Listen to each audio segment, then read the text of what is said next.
Hi, it's Mary Dacey.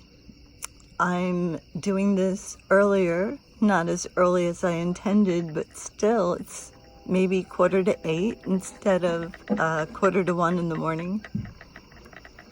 I met an angel today, a wonderful woman who can only be described as a living angel.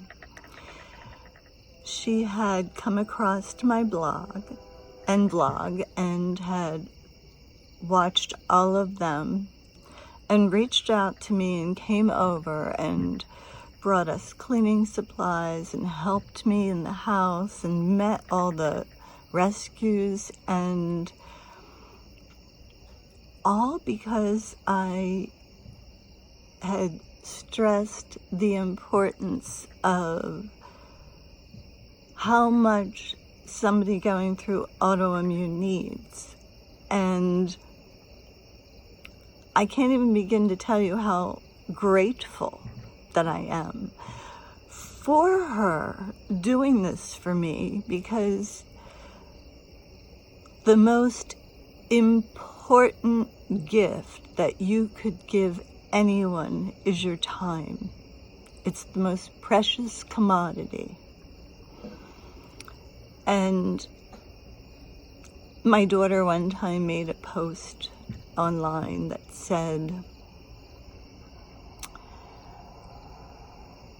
"Real friends make an effort, not an excuse." And I hope that we become real friends, because it was the most lovely, kind thing that has happened to me for a long while, and it just took so much extra off of my husband and myself that she was helping out doing things that we would have to do anyway. And I just can't tell you how much I appreciate it.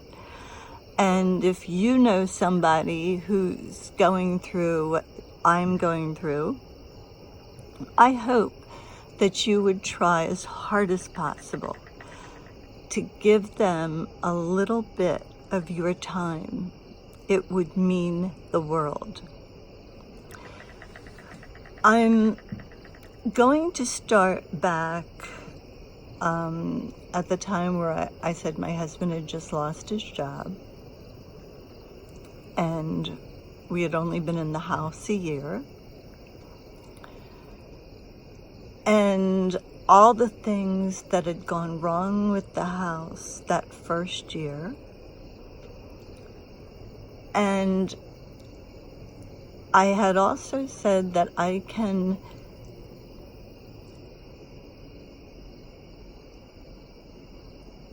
determine each diagnosis. It came with a time of enormous stress. So shortly after we moved in November, and that spring, one of the things I always wanted to do was have bees. And I thought it would be good for the environment, but also I could make things to sell, from honey to candles to soap, whatever, that would help fund the shelter. And originally, when we bought the farm, I had planned to hold farm weddings, and I was only going to rent out part of the land behind the barn where people could set up tents next to the pond, and we had some extra electric put in. We put in the gazebo, which I'm sitting in now. And I thought it would be such a lovely location, and again, all to fund the shelter.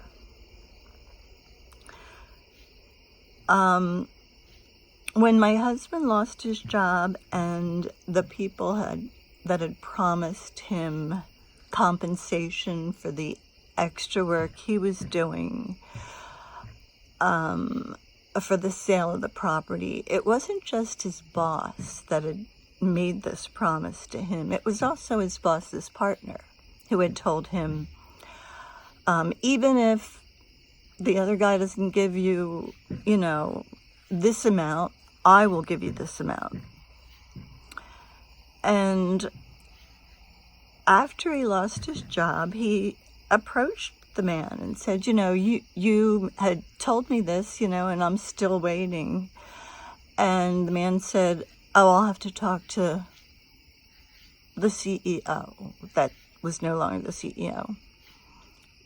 Richard never heard anything back from that. And then he happened to run into the CEO maybe a year or so afterwards, right before I think he lost his job. And the guy was still patting himself on the back for having done such a great job. And Richard tells me he just looked at him incredulously that, well, there's maybe 1% of the people that are still there, and you had promised me this compensation, and I'm still waiting. And again, nothing. It's inconceivable to me that there are people still in the world with that degree of total lack of integrity. But because I usually see things that are going to happen before they do, it isn't so much a surprise to me. But the people that I've told that this is going to happen, it's like a double burden, because I know when it's going to happen and that person is just going to be crushed. And that's what happened to Richard. He had put all his faith and trust in somebody he had worked for over 20 years. And after we had gotten together and he didn't leave the company, it was not only traumatizing for me because of the fact that he stayed, but from that time on until he did lose his job, I literally felt like there were 3 people in our marriage. And the CEO always won because Richard believed he had his back. So through all the stress of buying the farm, doing the renovations, losing the job, I woke up one morning and my hands didn't work. And I already had a pain specialist. And I went to him and I said, I want you to send me to a hand specialist. And he told me, oh no, that's not the problem. He said, I'm sending you to Chicago. First, we're going to do an MRI of your neck. And I had been sent to this pain doctor by my rheumatologist because my fibromyalgia pain was unmanageable. But now the pain in my hands was excruciating. And I had always had, from the time I was maybe in my late teens, early 20s, my neck would be in agony. Pain in the back of my neck, normally on one side, just going up and down here from the middle of my shoulder blade all the way up to the back of my head. So the pain doctor sends me to Chicago, and they tell me, well, it's common for fibromyalgia patients to have cervical stenosis, which they determined I had. So I had a bunch of cervical bones fused in my neck, but the pain continued. And then when it escalated, after I woke up and couldn't hold anything, that is when I was diagnosed with both Sjogren's and lupus. And it turns out that apparently Sjogren's manifests itself in this way a lot of times. And when I finally did get to a hand person, they took x-rays of my hands, and it was as if everything between my thumb and my first finger had dissolved. There was nothing in there. And they said normally, if you opted for surgery, they would take a ligament from your arm and turn it into some sort of ball and put it in there so that you could function again. Well, I'm right-handed, and my left hand, I can have nothing done because of the axillary node dissection I had back when I had breast cancer. They took out so many lymph nodes that a bug bite would send me to the ER with cellulitis. Anytime anything happened to this arm, I couldn't have blood pressure taken. I couldn't get a shot in that side. So now I have this new diagnosis of Sjogren's and lupus.